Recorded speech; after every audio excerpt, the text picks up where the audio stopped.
Dear friends, நாம் சில சமயங்களில் அல்ல பல சமயங்களில் என்ன நினைக்கின்றோம்? உடனடியாக நான் இந்த காரியத்தை முடிக்க வேண்டும் என்று அவசரப்படுகின்றோம்.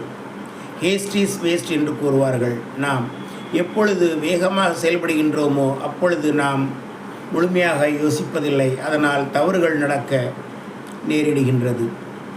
நாம் சிறு பிள்ளையாக இருந்தோம், மெதுவாகத்தான் வளர்ந்து இந்த நிலைமைக்கு வந்திருக்கின்றோம்.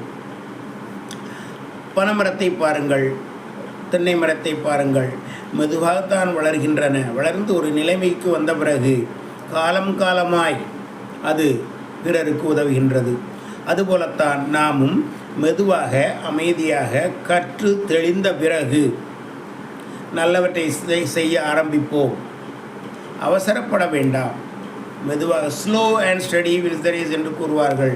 மெதுவாக நீங்கள் உங்களது முயற்சி, அதாவது உங்களது ஒரு குறிக்கோளை நோக்கி நகர்ந்து கொண்டே இருங்கள். ஒரு நாள் நீங்கள் அந்த குறிக்கோளை அடையலாம்.